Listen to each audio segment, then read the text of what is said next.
the five possible futures of Social Security and your particular Social Security check, you, your family, your loved ones, your neighbors. We're going to talk about all five of the different things going on. Not sure if you all have watched the news the last 20 years, but it seems like we're in a 20-year election cycle, and hopefully it eventually ends and then a new cycle will begin. It's crazy. Anyway, my name is Ed Weir. I'm a former manager of the Social Security Administration. I've helped millions of people out throughout the country with all things Social Security, retirement, Medicare, Medicaid. If you're watching this is a live Q&A. You can tell it's a live Q&A. There's no editing here. We're going to be talking about this. I'm going to talk about the five possible futures of your Social Security check. It should take about 10 or 15 minutes. And then, as usual, my number one job in my semi-retirement, my mission is to make sure y'all get everything you're entitled to, your family and friends. So this is a live Q&A because with Social Security, Medicare, and all the rest of it, there's exceptions to the exceptions, the exceptions. So if you have any questions, make sure you type in them in the chat. If you're watching this on a recording, um, this is extremely important. So this is a few days before the election. A few days later, we'll know who the new president is. And now that will be the time to act now that the new president has been chosen. And let's make sure they keep those campaigning promises, which politicians almost never do, but we can at least try, right? We have to try. Give it the old Marine Corps gung ho. All right, so let's go ahead and get into it. Number one is one possible future. If we don't make politicians do something, then the possible future is cuts. You can look at the Social Security Trust Fund, the Board of Trustees for the Social Security Administration. You can look at any nonpartisan congressional budget office, all the rest of it. They're looking at cuts in 9 years. That's not very far off. Time flies when you're having fun, right? 9 years. So we're looking at the years change every now and then. Every year, the Board of Trustees come out with a new report talking about the trust fund, but the trust fund will be empty in 2034, 2035, maybe a year earlier, whatever the case may be. And then only thing that will pay your monthly benefits is current people paying into FICA. So Social Security will always be here as long as, we don't give it to Wall Street or something. It will always be here, but it will be determined on pay in, pay out, essentially the same month or the same year. A trust fund was started in the 1980s specifically for the baby boomers. The baby boomers are starting to dip into that trust fund. The trust fund will end in a few years, and 17 to 20% cut. There's the 17 is if they don't bring the disability trust fund together with the Social Security trust fund, or if they don't, then it'll be a 20% cut. If they combine those two, because the Social Security Disability Trust Fund is actually good for a long, long time. The Old Age Survivors Trust Fund, that is retirement benefits, survivor benefits, spouse benefits, that's the one that's, really in trouble. And that one's going to run out a lot earlier. So anywhere from a 17 to 20% cut, that is if we do not do anything. We don't make our politicians do anything. That's what's going to happen in a few years. Number two is we can choose door number two, a 13% cut. That's essentially the choice our parents chose for us. In the 1980s, Greenspan Commission under Reagan, they said, okay, we need to do something about the future of Social Security. We see the writing on the wall in terms of the demographics, less kids, more money going to the top. We'll talk about that in a little bit. So our parents in the 1980s, or perhaps you in the 1980s, decided by not doing anything to go ahead and let the politicians raise the retirement age by 2 years. And when that happens, every time you raise the retirement age by 1 year, that's essentially a 6.5% cut. So if your full retirement age is 65 and you take your benefits at 62, sure, you're taking them early, but it's less of a cut. When you raise it to 67, it's more of a cut if you take it 62, 63. And people say, well, I just won't take the cut. I will wait till 67 so I get my full benefit amount. Well, if it was 65, you could have got your full benefit amount at 65. So essentially, you lost 2 years of benefits there. So anytime you raise the retirement age, that also includes a cut. That is part and parcel of the whole thing is a cut. So there are certain groups, political groups, private groups that are talking about, well, we need to raise it again to 68 or 69 or whatever the case may be. So that is a another decision. So we've already had it. The people that turned they were born in 1960. From 1960 on, your full retirement age is 67. So you're the 13% is already baked in. People that, are born in 1959, 1958, 1958, 1957, there's not a full 13% cut, but y'all received a cut as well. But the people born 1960 after, y'all are getting a 13% cut. We are getting a 1930, a 13% cut. Yeah, it looks like I was born in the 1930s and I retired decades ago, but nope, I'm still not there. So thank you for that comment. Number three, um, this is I call this kind of a stealth cut. I ran the third busiest Social Security on the off in the country. I help people every day through these live Q&As and making these videos so y'all get everything you're entitled to. And basically what's happening is there's kind of cuts happening right now. And those cuts are you're not able to get into the phone and ask questions. You're not able to go into the office. If you file for disability or something, it takes you months and months and months. So those are essentially kind of stealth cuts that we don't really recognize, that the politicians, because they are not supporting the Social Security Administration in terms of getting new systems. Social Security's staff is at the lowest, and the Commissioner of Social Security sometimes mentions the lowest in 27 years or 50 years, but I know, my office, we had about 80, 100 employees. We needed another 20 to really address it.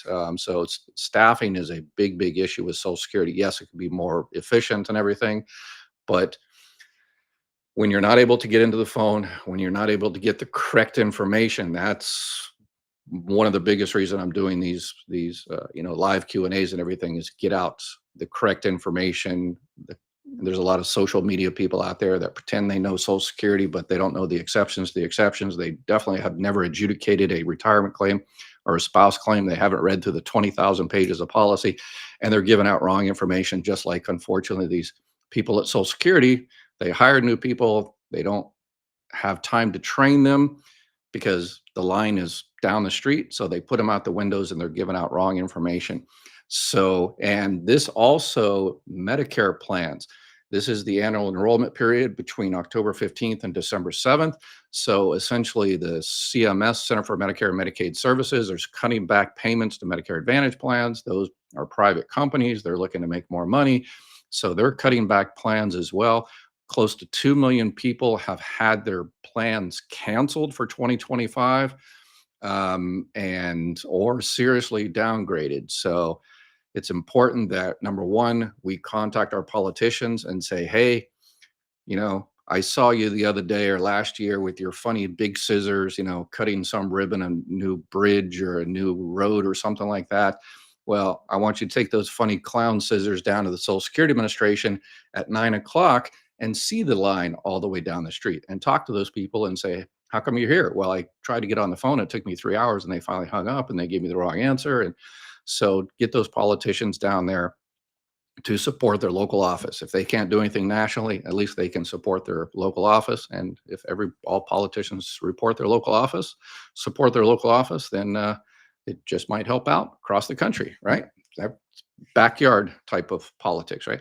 In terms of the Medicare plans, then you got to check your Medicare plan. If you have friends or family or relatives or neighbors that have a Medicare Advantage plan or a Part D plan, this is the most crazy annual enrollment period in decades, and it ends December 7th. And don't wait till December 7th, because the yearly meeting of the Procrastinators Club is going to happen the last week, and you want to make sure you get your plan changed, or you get a plan, because if your plan has been canceled, you go into the doctor in January, guess what? They're going to hand you a bill and you're like, I have this plan. No, no, that one was canceled, or we don't take that one anymore, or whatever the case may be. So please reach out to everybody. Number four, another option is to raise the taxes, the FICA tax. So FICA is Federal Insurance Contributions Act. It's basically what they take out of your check. It's FICA includes two things: the Social Security tax and the Medicare tax. So that is one proposal out there, is to raise the FICA tax for everybody. You pay if you're, employed. You pay half of it, and your employer pays the other half. If you're self-employed, guess what? You pay all of it. So they're talking about raising the tax for everyone. The last one, there's many other options out there, but I'm giving the big ones. The last one, number five, is to talk about the FICA cap, is just to smash the cap. A lot of people don't recognize or realize probably 99% of you watching out there pays FICA on every penny you earn, right? The 7.65 and 1.45 for Medicare. You pay FICA on every penny you earn.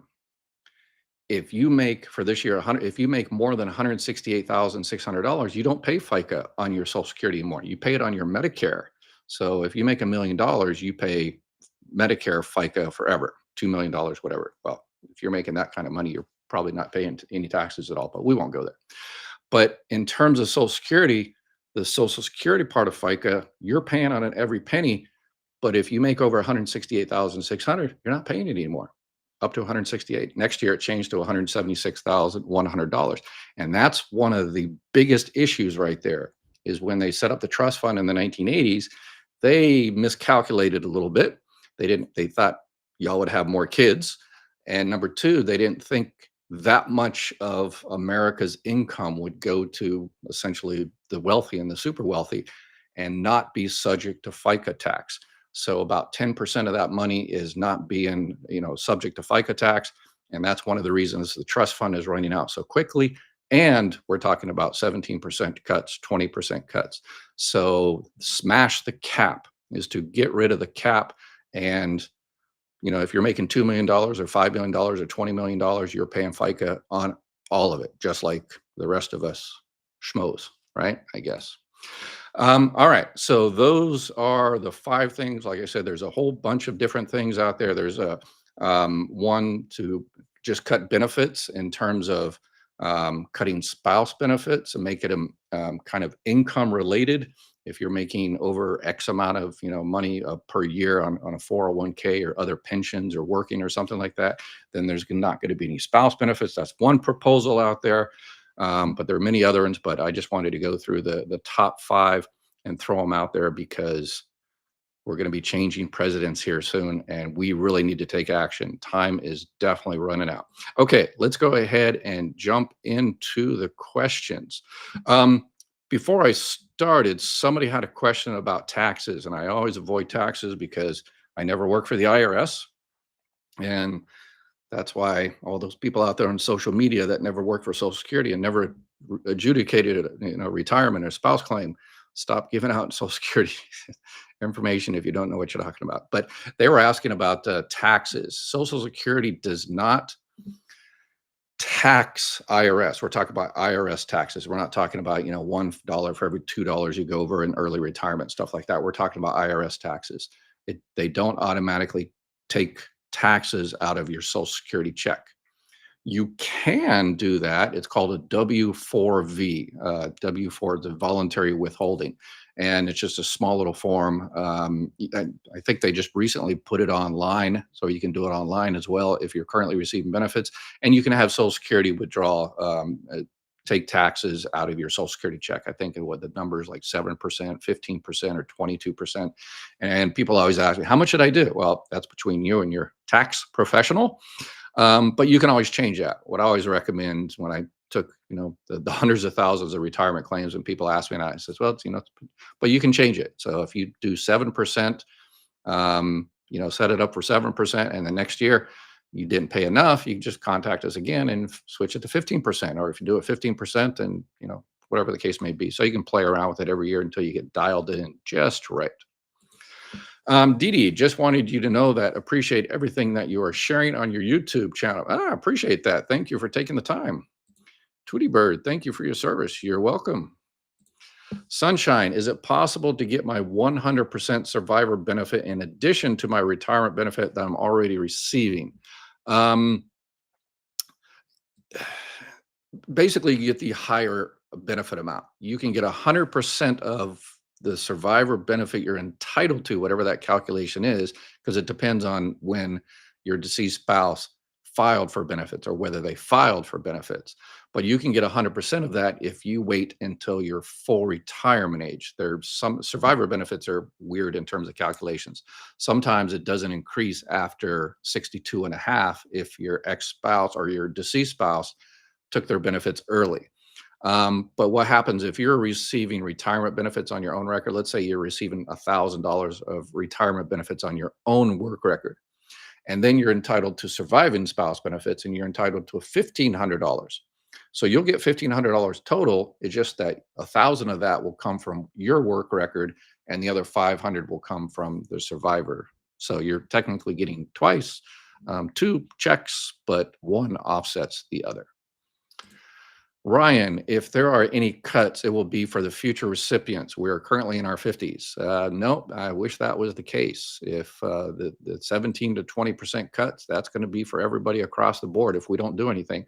If they raise their retirement age, and if you all decide to, kind of abandon your kids, like I guess our parents did, yeah, it'll be for our kids. They'll get another 13% cut. But yeah, if we don't do anything, then it's going to be for everybody.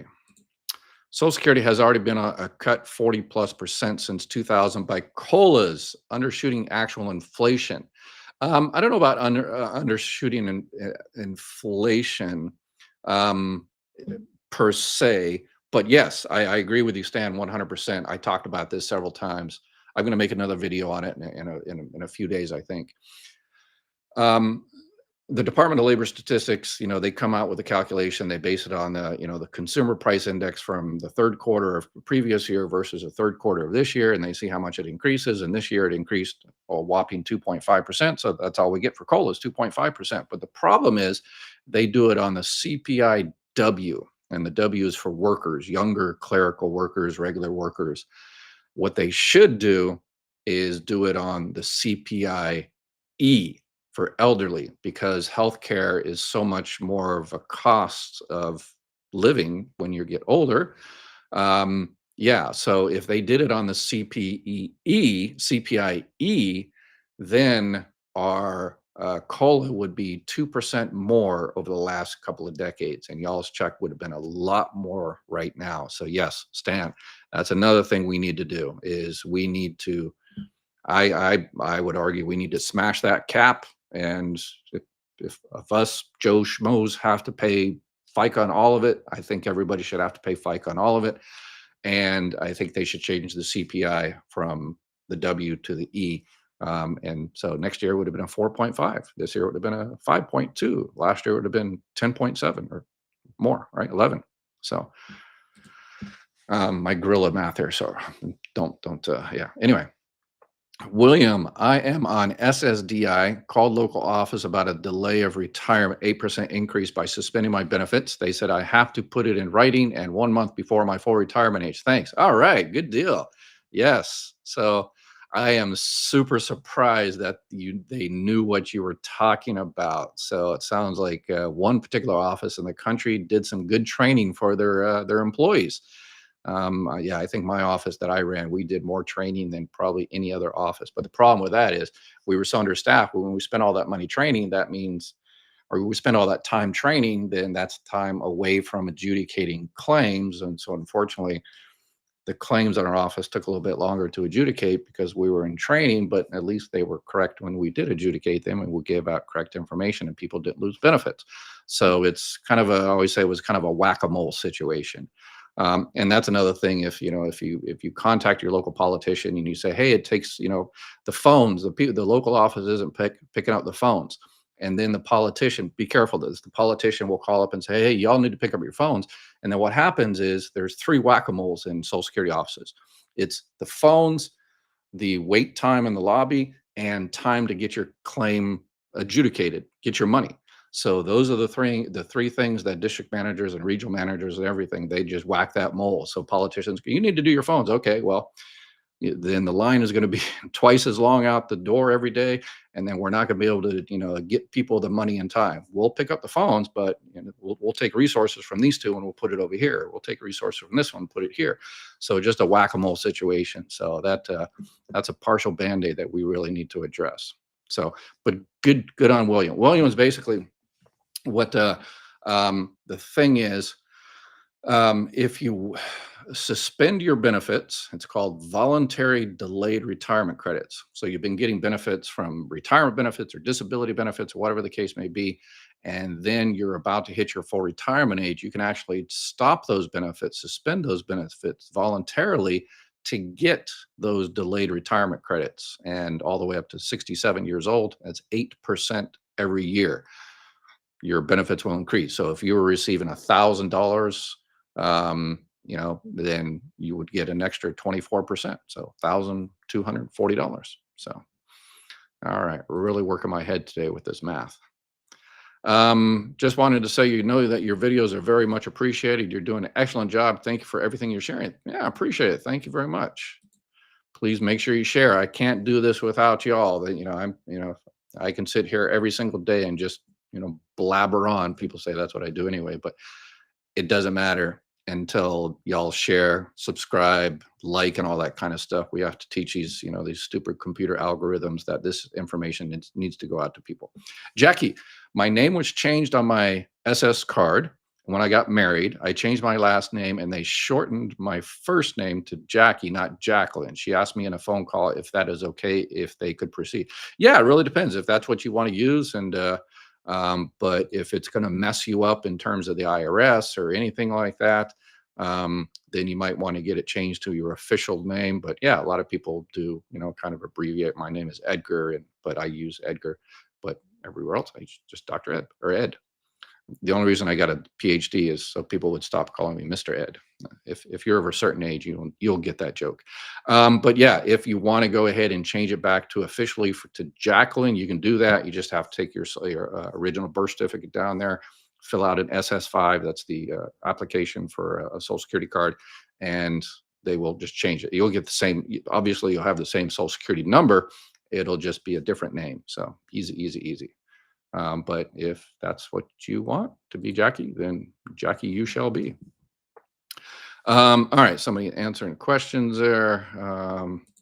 So you were saying our benefits will be cut even though cost of living is going up. How can we survive with that? Yeah, live in a car. Yes, exactly. So that's why we need to take action. So once this election season is done, once we choose a president here in a few days, then I'm going to do another video, and I'm going to whoever the president turns out to be, I'm going to do another video the day after, a couple of days. Okay, here's what this person said. Now it's our job to, if to bring them to their word. Usually they all say they're going to support Social Security, but it's in the details. Please help us. Help. I'm 65 and still working. Why is the VA not letting me on Prime for life? TRICARE for life, Prime. While I'm still working, they say I have to sign up for Medicare Part A and Part B to get it. Yep. Yes. Yes. That is the Department of Defense. You have to sign up for Part A and Part B to get it. TRICARE for life, not necessarily B. Well, yes, yeah, TRICARE for life. I was thinking regular VA medical, but TRICARE for life, you have to sign up for Part A, Part B. So whatever they say, yeah, you have to do it. And they, it's the federal government. They change the laws all the time, particularly in the particular agencies. I know the post office recently changed it, that you have to sign up for Part A, Part B. Other agencies, most of the other agencies don't necessarily have to, but TRICARE for life, I think you do. Yes, please hit that like button. TRICARE would still be secondary to my work insurance. Yeah, the whole secondary, primary, and then you've set up for Medicare and all the rest of it. So, oh, Ryan, thank you for your support. 99, keep up the good work. You're helping so many. Thank you very much. You are too awesome. I appreciate it. There's my coffee IV for the day. Awesome. Which is the better insurance advantage plan or Champ VA? They're completely different.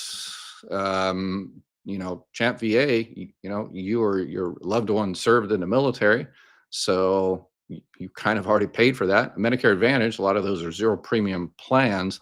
So I would compare, what you particularly need. Some people are good with just, TRICARE or Champ, whatever. And some people decide to go ahead and get a Medicare Advantage plan. Call my partners at Chapter there, and they'll compare apples to apples with you. What are my options for Medicare? My husband is younger and still working, and I am insured under his employer. I took Social Security at 62. We also have been contributing to a health equity account. So yeah, if you have health insurance from your husband's work and your husband has at least 20 employees, that company has at least 20 employees in that plan, you're good. You do not have to sign up for Part A, Part B, or anything.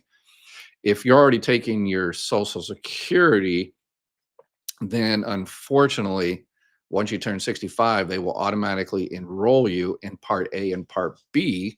You can refuse Part B, but you really can't refuse Part A.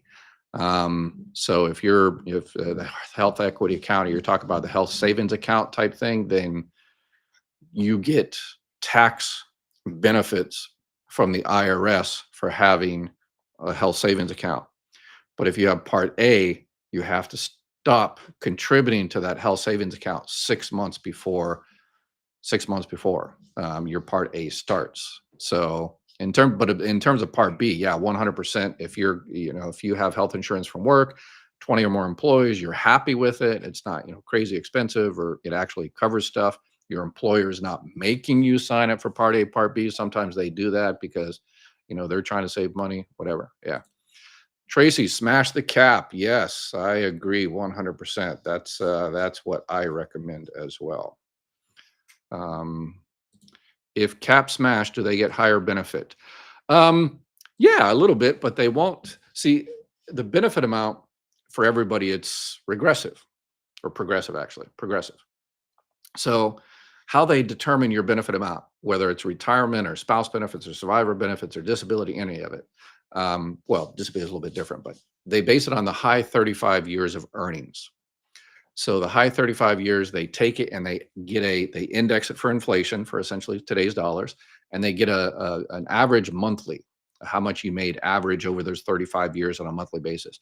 And then they multiply a certain amount of that, about $1,000, by 90%. So you get 90% of that. And then you get 32%, and then you get 15%. So people that are, very low income, they get a really big replacement rate. 90% of what they paid into it, they get back. The more you make, the less you get. So we can add another. They're called bend point. So there's 90% bend point, 32% bend point, 15% bend point. So we could add a 1% bend point, or 0.00001 2% bend point. And then we'll, the people that, make $1 billion, we'll name a dog park after them or something, make them feel better. So 230 people watching, smash that thumbs up. Yes, smash the thumbs up, please, and smash the cap. The only thing they really need to do is get rid of the cap, so all benefits can be given to all Social Security. Yes, that's what I recommend as well. So every time I talk about this, everybody's always 100% on board with smash the cap. So I guess I haven't had any million billionaires in here. So when will they pay back Social Security from all the money they borrowed from it and never paid it back? No, it's all there. Yeah, you can look at the Social Security Trust Fund. The money is in, Social Security. I mean, people since 1937, Alf Landon, the 1937 was the first one that started that. It's all worthless IOUs, but Social Security check hasn't bounced since 1937. So this whole thing about the money's all gone now. It's in the trust fund, just like 401ks, get treasury bonds, foreign governments, Canada, Luxembourg buys a lot of US treasury bonds, China, Japan. They bid a lot of, so Social Security gets treasury bonds as well. So yeah, the money's there. It's being paid back. The problem is the demographics and that cap. Yeah. CPE, not very much difference. No, 2%, 2% a year. That's pretty good over 20 years. You know, again, yeah, maybe 2% a year is not big a deal, but when you're talking, it's like the old thing. It's like, would you like $1 million now, or I'll give you a penny, and I'll double it every day for what is it, 30 days or something. It's one of those type of things, compound. I retired in August, began drawing Social Security in October, age 63. I unexpectedly received an annual leave check over the monthly amount allowed. Will I have to pay a portion of the money back to Social Security? No, you just that's not for work that particular month. That sounds like it's a check you received for when you were actually working. That you weren't receiving benefits at that time, so it's no relevance. So that happens all the time. You start, in your case, you began your check in October, but you got, in August, a delayed check for your August work, or sold back your leave, or, whatever the case may be. Yeah, no problem. And if it happens that they they send you a nasty gram, once you do your taxes and stuff, and says, hey, you said you were going to make this much and you made more than that. And, once you started your benefits, you just have to go down there and say, yeah, that was for a previous work. Here's the proof. And they will delete that overpayment. And you go on your way. I'm looking for a job. How much do they pay at Social Security office? Yeah, you start at like a GS 5 or GS 6, GS 7, and yeah, it goes all the way up. Yeah, to a GS 14. You can look at the federal wages. The GS rating in your particular area. It's all there's local colas and local differences. People in San Francisco get a lot more money than someone in Paris, Texas, or something, right? So. But I highly recommend working for Social Security. It's an awesome, awesome job. You just have to understand that, you're never going to get done. Yeah. So if you're someone that's kind of OCD and wants to get everything off their desk every day, then yeah, it's probably not the one for you. Yeah. You just have to do as much as you possibly can and do it right. Let's see. I'm getting retired at SSI. So your SSI is the welfare. You're probably just talking about regular Social Security. So you're getting regular retired Social Security at 62. I was told I can get my ex-spouse next year when he turns 62. Can I get 50%, or do I have to wait until he is 65? And do I have to pay taxes? Was married over 20 years. Okay, so a lot of questions there. So 62, yeah, you can start your regular benefits on your own record at 62. When your spouse turns 62, then you can collect benefits. That's one thing a lot of people miss, is they think they have to wait until their ex-spouse files for benefits. And that's 100% incorrect. There are tens of millions of dollars out there being lost because people are sitting around and waiting for their ex to file, and they don't have to. As long as your ex is 62 years old, you can collect those benefits. But you will not get 50% because you're going to not be your full retirement age, it sounds like. The only time you get 50% is if you wait until your full retirement age. But if you go ahead and file, and then he turns 62, then you kind of have to file. What is your PhD in, Dr. Weir? American history. Don't they have a computer program at Social Security to look up quick info according to the subject matter? Would that not help cut down? Yeah, it's called policy, but there's 20,000 pages. Yep. And exceptions, the exceptions, exceptions. If I take Social Security early, does the same percentage deducted spousal benefits at the same rate? It doesn't count towards survivor benefits. So if you take Social Security early, same reduction. No, if you take Social Security early on your own record and don't touch survivor, and that doesn't affect your survivor benefits. So if you take it at 62 and then switch over to your survivor benefits at your full retirement age, what the fact that you took yours at 62 doesn't matter, and vice versa. So you can take your survivor benefits at 60 and don't touch yours, and then wait till you're 70 to touch yours. And then you get, the full plus 24%. Stress caused my friend to leave the post office. She called Social Security, but found them too stressful to deal with. She's 62. Any thoughts? In terms of, hey, what's up, Jeffrey, by the way?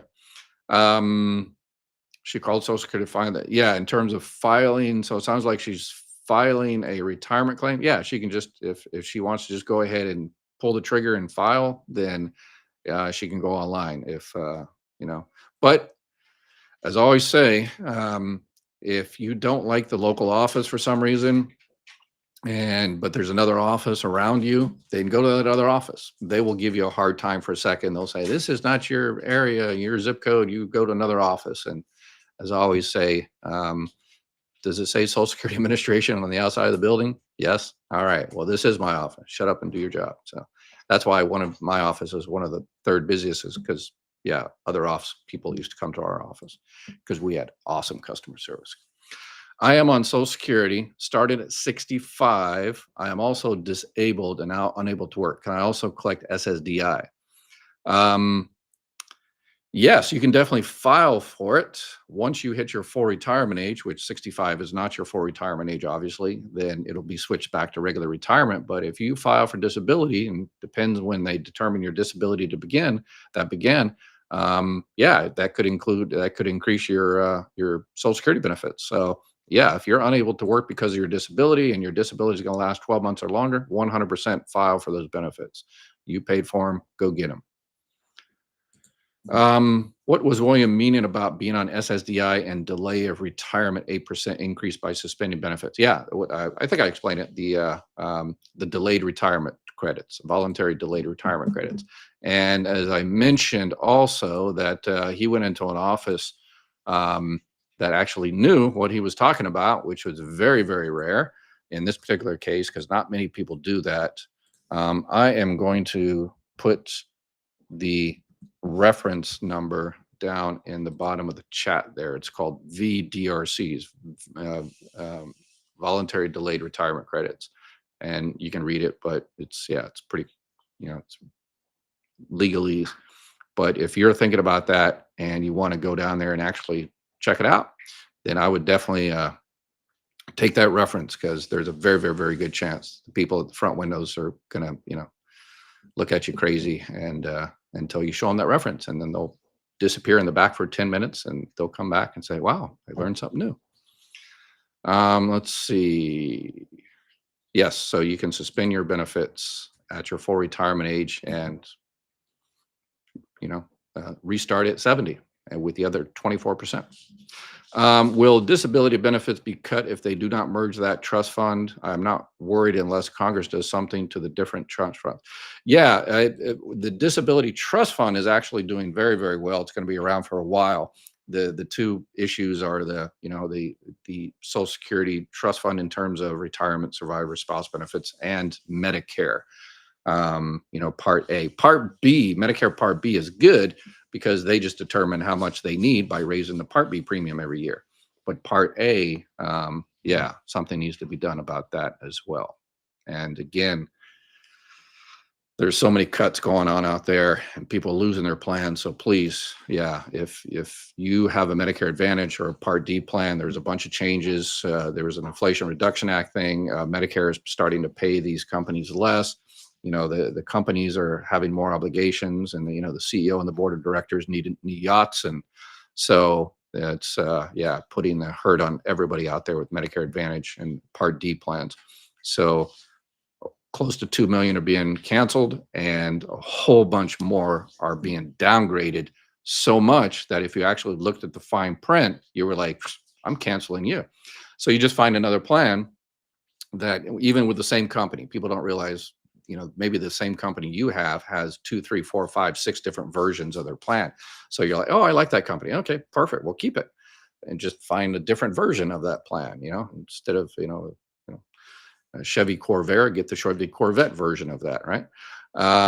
So call a chapter there and they can help you out. They'll, make sure you keep your doctors. If those are, within that network, they'll check your Part D, check your prescriptions, try to save you as much money on that. And then you tell them what you need. Oh, I need more dental. I need more vision. I need more hearing. Next year, I'm going to go to might have to go to the hospital and get an operation. So I want to save as much money on, monthly or the daily, hospital costs and stuff. So, all right. Do you agree that the Social Security program has lost its true purpose to become a welfare program? The benefits have expanded significantly since the inception of the program.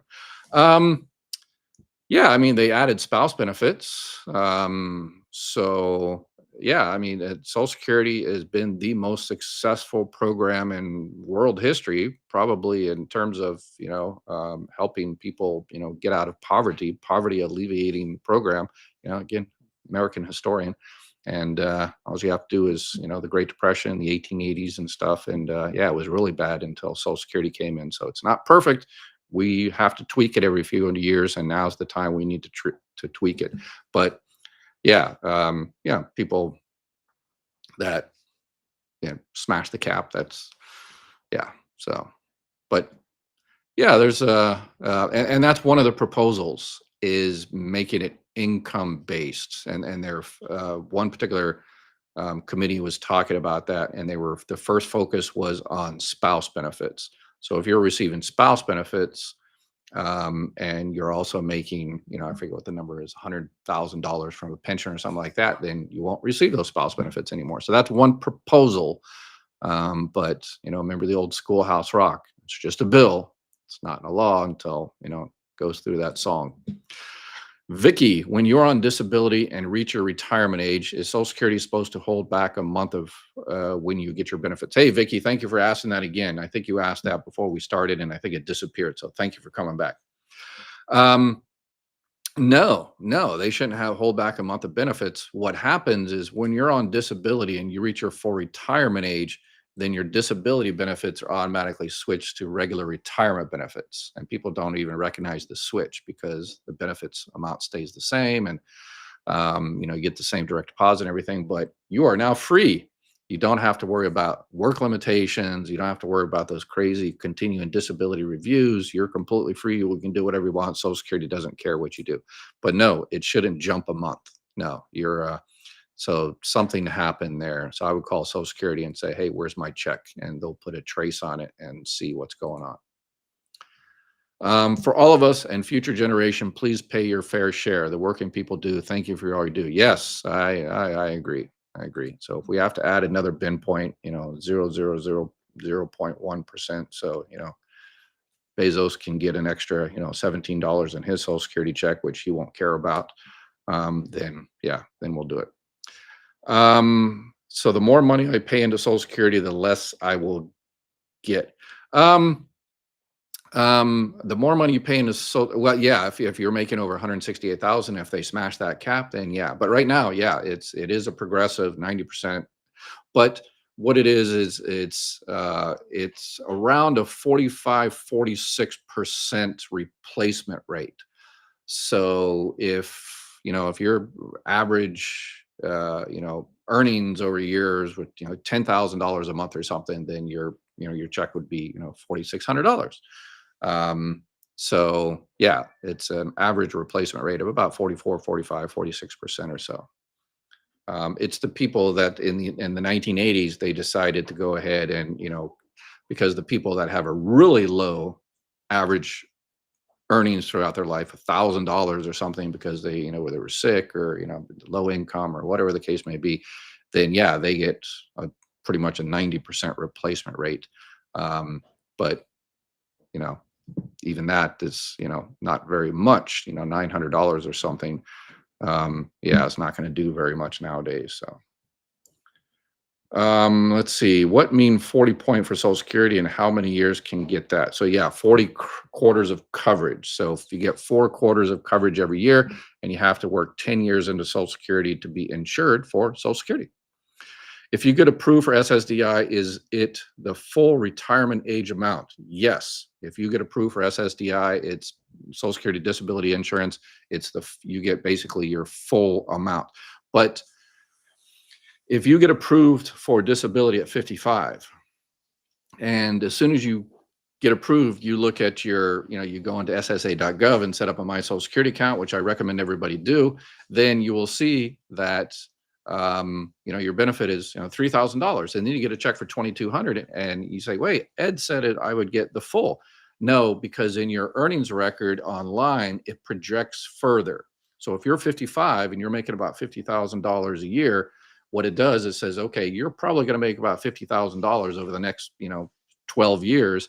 So they project that further. But if you go on disability, you don't have those 12 years of benefits included in there. So I'm 60 and a half and a widow. Should I wait to take widow's Social Security? Yeah, that really depends on your particular situation. You need the money. Are you working? But one thing on widow's benefits, if your ex-spouse retired early, started taking checks early, your benefits won't increase probably once you hit 62 and a half. So you get either 71.5% or 82.5% of that full benefit amount. So yeah, once you get about 62, if you decide to wait because you want to increase your survivor benefits at 62, I would call Social Security and run the numbers. That is if your ex or your deceased spouse filed for benefits early. If they never filed or they were on disability, then it's not an issue. I am on SSDI now. How much would I need to earn in a year to raise my SSDI payment, replacing a few zero incomes? Yeah, pretty much. It really depends on how much you've made over those high 35 years. So yeah, you can go onto my Social Security account and yeah, check it out. My question disappeared. Okay, yeah, I just go ahead and pop it up there again. I'm 70 and started collecting Social Security at 62. I've been on my wife's insurance for the past 8 years. She is planning to retire. What do I need to do with health insurance?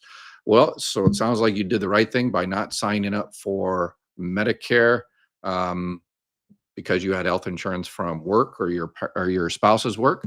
Um, but now that she is stopping working, you're going to stop receiving health insurance from work. So about a month or two, you're going to lose that health insurance from work. Go ahead and sign up for, Part A, Part B, or just Part B if you already have Part A.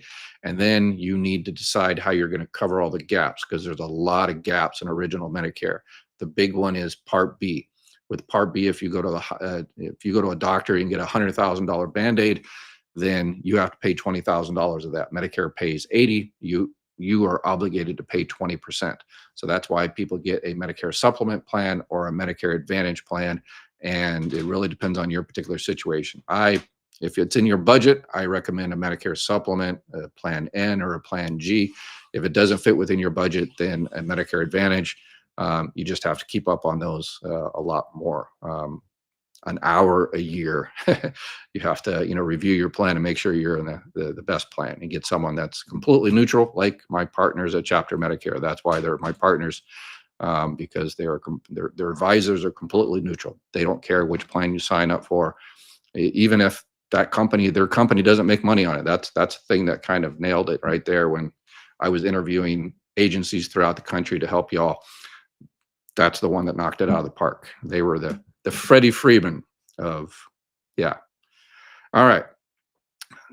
LA Dodgers. Anyway, how do you file for spouse SSI when you don't know where he is? Okay, there is no such thing as spouse SSI, but yeah, so everybody makes that mistake. SSI is the welfare-based program. You're talking about regular Social Security. Okay.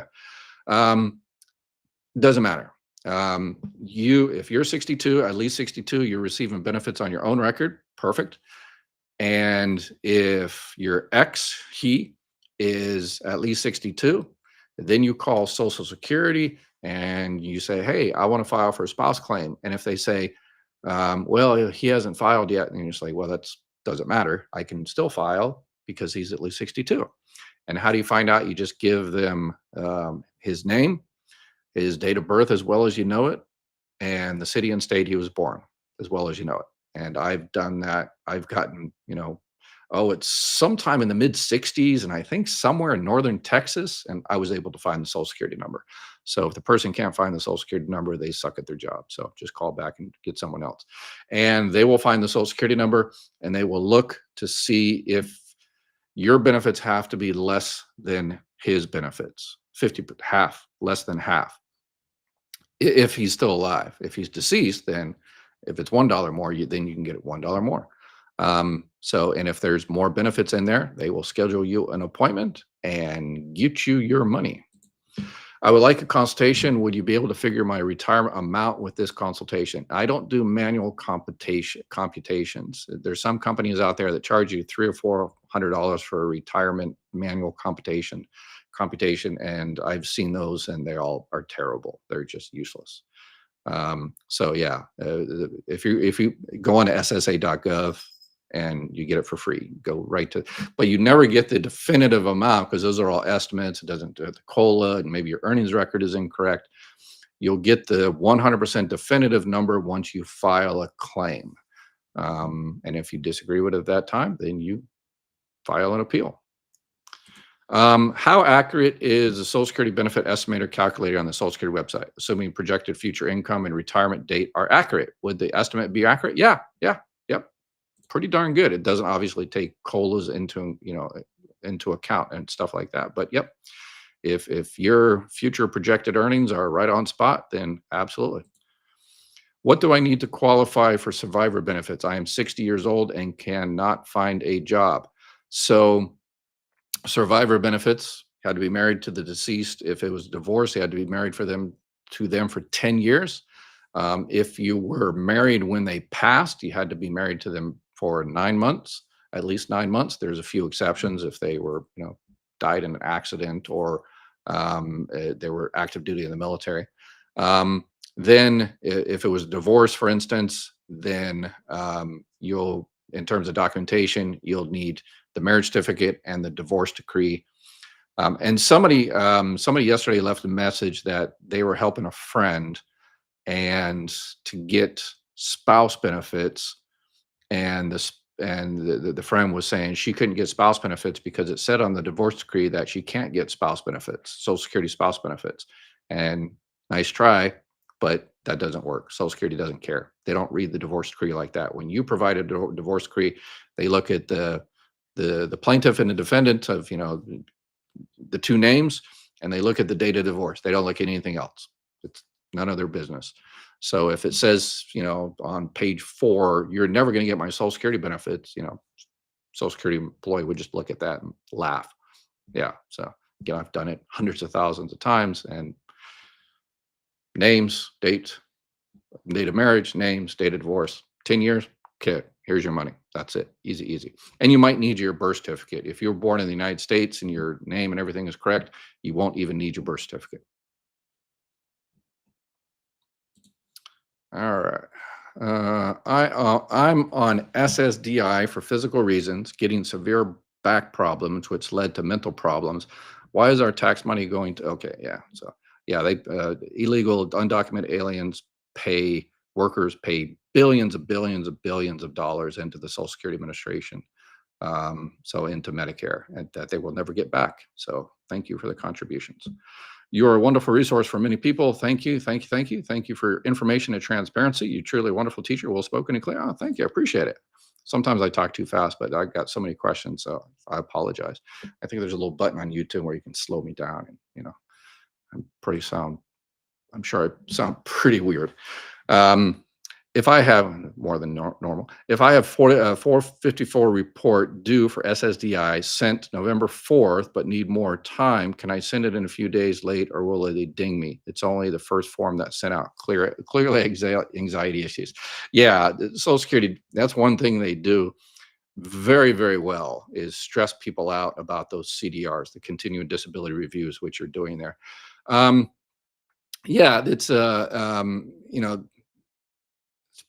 probably not an issue. They're probably backlogged anyway. They just kind of says, "Hey, get it to us, this in a week or 2 weeks," and but but you also don't know how OCD the person is at Social Security office, and most of the time they whatever, a few days late, a week late, whatever, no big deal. You got it in. Half the people don't even return it, and then that becomes an issue. But you can call them up and leave a message and say, "Hey, I got it, and I just want to, kind of let you know that I'm, taking a little bit more time." And so make sure you just fill it out the best of your ability. If it doesn't apply to you, just put NA, not applicable. Make a copy of it, and then return it. I'm 62. I get court-ordered permanent alimony. My ex-husband is 64. Can I collect his Social Security? Yep, absolutely. Your alimony has no relevance whatsoever for Social Security. Renee, thank you for all the information. Defense of our parents' Social Security is complicated, and they didn't have the benefit of your knowledge back. Yeah. I always, yeah. I always kind of use that as an example that, we can't, kind of abandon our children, and we have to, it's our job to, yeah, to, I agree with you though. How do I know my ex's file? How do I know if my ex's file on my social security benefit? You won't. Yeah. Unless they tell you. Oh, another coffee IV. I appreciate it. Thank you for your support. You guys are awesome today. Share videos. Yes, yes. And I know you're going to share the videos with all your friends and family. Make sure, be the hero in your neighborhood, in your community, and get people the money they're entitled to. Please, please, please. Is the Social Security quick benefit calculator going to be the amount of Social Security you will get each month, or is it higher or lower than what your estimate Social Security monthly? Yeah, it really depends on when you pull it up. So if you're, if you are going to wait till you're full retirement age and you pull it up at 66, it's going to be very, very accurate. If you pull it up at 56, a lot less accurate because it doesn't know, the future. I don't think you do. Okay, I'm not sure. In 98, I see FICA 68,000, but Medicare 132,000. Yes, so you're talking about the cap. Medicare had a cap that, just like Social Security has a cap. After $168,600, then you don't pay FICA Social Security anymore. Medicare used to have the same cap, but they got rid of it many years ago, and you know people always, oh, it's communism. What? The world didn't end when the rich, super wealthy had to pay an extra couple 3% for Medicare. So there's that. So I just say, we say, hey, we did it for Medicare. We smashed the cap for Medicare, and we can do it again. So actually, they also pay not only the 1.45% and plus the other part if they're self-employed, but they also pay another 0.9%. So above and beyond that. So I did an appeal in June of this year. I took my paperwork to the Social Security building. It was so crowded, I left paperwork in the mailbox that they have near the front. I've got no response or acknowledgement. Yeah, that's we used to check the mail in our box every single day. And June, yeah, it looks like they've lost it, or they didn't input it, or it's sitting on someone's desk, unfortunately.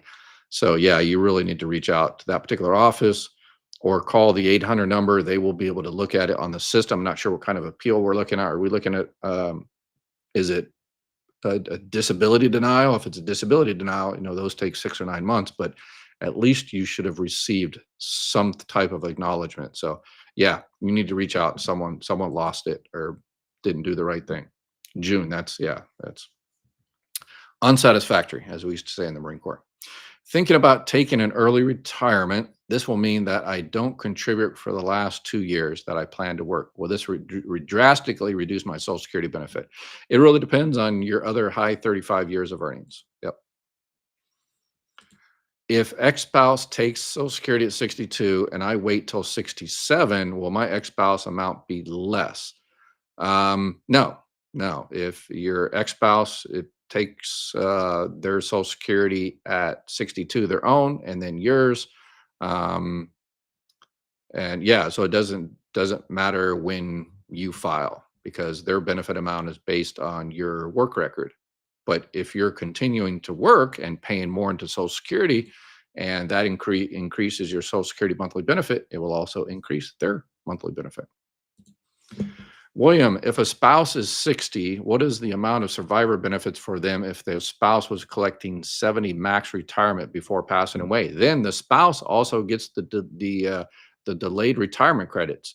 But at 60, you basically get 71.5% of the deceased spouse's benefit.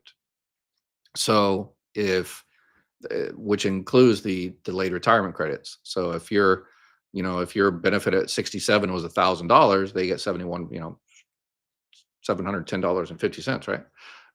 But if you waited until your full retirement age or till 70 and got that 24%, it would have been 71.5% of $1,240. But and if they continue to wait, they'll get more than 71.5%.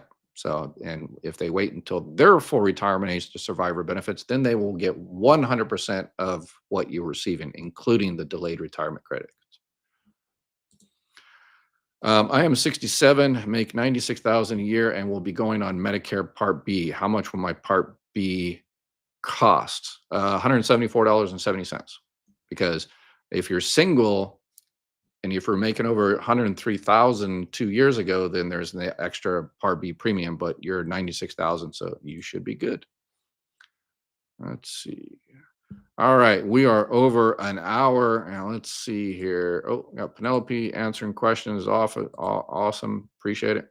Is there any way to qualify for Medicaid besides meeting the income savings welfare standard? No, no, unfortunately. Yeah, welfare is, or excuse me, Medicaid is a income and resource limited program.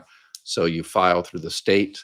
What a lot of people don't realize is, they're missing pieces of the puzzle. You can have Medicare and Medicaid. And if you have the correct level of higher level of Medicaid, your Medicaid the state can pay for your Part B premium, and then you can get a Medicare Advantage dual eligible plan, dual eligible because you have Medicare and Medicaid. So you can get some more money, maybe on a grocery card or, help with, over the counter type stuff, depending on what's available in your area. And then you get the low income subsidy, also called the extra help with prescription drugs. So you don't have to pay for drugs pretty much. So yeah, but people are usually missing pieces of the puzzle there and not getting what they're entitled to. Let's see, I need to choose a prescription plan for 2024, and this is my first time to choose. Any advice? Yeah, you just get someone to help you out, or go to Medicare.gov for the Part D there, put in your drugs, and it's very complicated. If you put in extended release, sometimes that's, comes up with a drug that's like 3 times more expensive. If you get a tablet versus a capsule, that sometimes it's crazy. It's the same prescription, but it's like 3 or 4 times more expensive. If you go to a pharmacy, yeah, there's so many different variables. So you can go onto my homepage there, click on that, the extra help, call my Medicare partners at Chapter, and they can find what's available in your area. The Part D plans, the Medicare Advantage plans are all specific to your particular area. The Medicare supplement plans are specific to your particular state. All right, that is it for today. Thank you. A lot of thank yous there. I appreciate it. You guys are awesome. Go out there and share the knowledge and be a hero in someone's life. Y'all take care.